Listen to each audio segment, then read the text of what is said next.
Hi guys, welcome back to another Director's Chat. Today we're looking at the zombie world of Romero, so let's get into it. Welcome back to tonight's episode of Director's Chat. We're talking about Directors today. We're talking about Romero. Before we do that, don't forget to subscribe and click the notification bell for his algorithm. So today I'm going to go through all his movies and going to tell 4 minutes to start. So in 1968 we had Night of the Living Dead. This was an independent horror film. This was George Romero's first movie. It stars Judith O. Dia, Dwayne Jones, Marilyn Eastman, Carl Hardman, Judith Riley, and Keith Wayne. It made $30 million on $114 to $125,000 budget. It's frequently identified as the first modern zombie movie. The film, explicit violence and gore, was considered groundbreaking. Into controversy and negative reviews, it eventually gained a cult following and critical acclaim, and has appeared on the list of the greatest, most influential films. It's frequently identified as a touchstone development of the horror genre. Retrospective scholarly analysis has focused on its reflection on the social and cultural issues in the United States during the 1960s, with particular attention towards the Cosmic Jones and African American leading role. Night of the Living Dead created a successful franchise that includes 5 sequels released between 1978 and 2009, all directed by Romero. The film also inspired several remakes. As a result, as part of the main stand, an official remake written by Romero and directed by Tom Savini, and he was released in 1990. And so, I think this is one of my favorite George Romero films. There's Night of the Living Dead. And then 1971, we had There's Always Vanilla, also known as The Affair. This is a romantic comedy film. It stars Raymond Lane, Judith Riley, Roger McGovern. It was Romero's second motion picture and his only romantic comedy. Romero himself has stated that he considers this film to be his worst and has referred to the film as a total mess, like many of Romero's earlier films. He cites the reasons as uncapitalization. I've not seen this movie. Then in 1973, we had Season of the Witch, also known as Hungry Wives. It's a drama film. It starred Jan White, Raymond Lane, Joanna McLean, Bill Thunhurst, and Anne Muffley. The film failed to find audience on its initial release and was re-released years later under the title Season of the Witch. And I've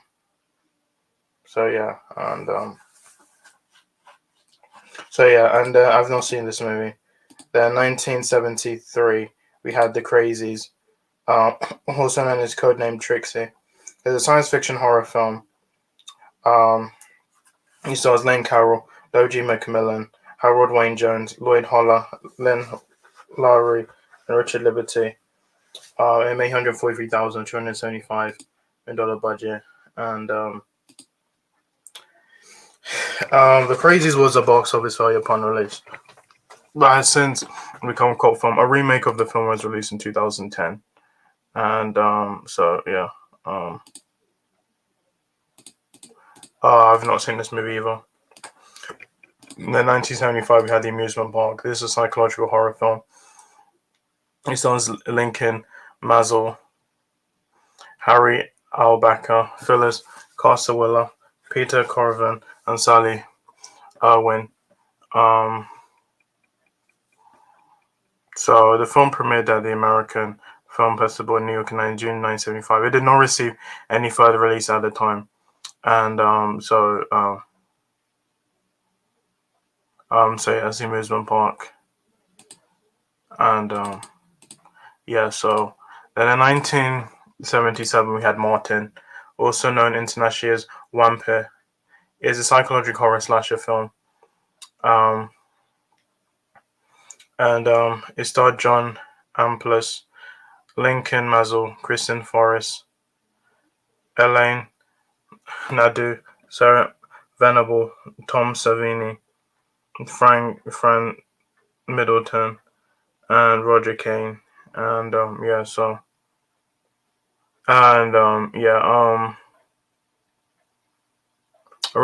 that Martin was the favorite of all his films, and then 1978 we had Dawn of the Dead. This was a zombie horror film. It was the second film in Romero's series of zombie films, and though it contains no character settings from the preceding film, Night of the Living Dead. It shows the largest scale effects of zombie apocalypse on society. It stars David Emge, Ken Foree, Scott Wenger, and Galen Ross. It made $66,640,000 budget. It received widespread critical acclaim since its release, and is widely considered one of the greatest horror films of all time, as well as the greatest zombie movie. Like its predecessor, it has garnered a large international cult following. It was there was a remake in 2004 directed by Zack Snyder, and so so it's Dawn of the Dead. Then 1981 we had Night Riders, which was action drama film. It starred Ed Harris, Garmetti, Tom Savini, Amy Ingersoll, Patricia Tallman, and Kristen Forrest, and the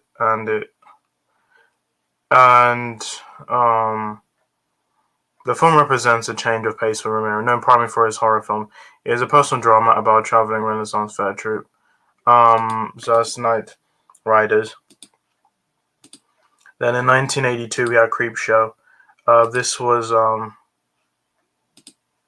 horror comedy anthology film, and it starred Hal Holbrook, Adrian Barbeau, Fritz Weaver, Leslie Nielsen, Karina Nye, E.G. Marshall, and Vivica Lunsford. It made $21 million and $8 million budget. It was followed by a 1987 sequel, Creepshow 2, which that one was directed by the first film's cinematographer Michael Gornick. It was written by Romero and based on stories by King. A second sequel, Creepshow 2, was released in 2006 without involvement from either Romero or King. Then in 1985 we had Day of the Dead, which was a post-apocalyptic zombie horror film, the third film in Romero's Night of the Living Dead series. It stars Laurie Cordile, Terry Alexander, Joe Pilato, John Le Conroy, and Richard Liberty. Made $3.54 million budget. Although the makeup effects were praised, the film initially did not match the critical matches of predecessors. The series did not see another installment until the 2005 release of Land of the Dead. Reception of the film has improved with time. Romero deemed it to be his personal favorite film in the original Dead trilogy. Like his predecessors, David has garnered a cult following and inspired numerous parodies and homages. The film was rebooted twice. The first is the 2008 film of the same name, and the second is Dawn of the Dead Bloodline. A television series is based on the film and began airing Sci-Fi, while standalone sequel Night of the 2 is in active development. 1988 we had Monkey Shines. Now this, also known as Monkey Shines and Experiment in Fear, is a psychological horror film. Is based on Monkey Shines by Michael Stewart, and it stars Jason Berg, John Pankow, Kay McNall, and Joyce Van Patten. Made $5.3 million and $7 million budget. It received mixed reviews and a lackluster box office reception. In the intervening years, the film has been noted by critics as an offbeat entry in Romero's filmography and has earned status as a minor cult film. I actually like this movie. It's not the best Romero film. I think it's really underrated. You should check it out if you haven't. So that's Monkey Shines. And then in 1993, we had The Dark Half, which is a horror film. It's an adaptation of Stephen King's 1989 novel of the same name. And it starred Timothy Hutton, Amy Madigan, Julie Harris, and Michael Rooker. It made $10.6 million, $50 million budget.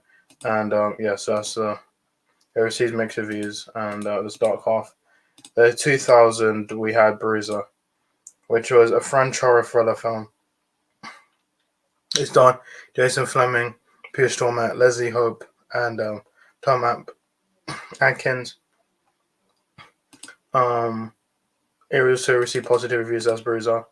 Then in 2005, we had Land of the Dead, also known as George A. Romero's Under the Dead, is a post-apocalyptic horror film, the fourth of Romero's 6 Living Dead films. Um, so it starred Simon Baker, Dennis Hopper, Isaiah Argento, Robert Joy, John Leguizamo, and Eugene Clark. It made $46.8 million on $15 to $19 million budget. Received mostly positive reviews from critics.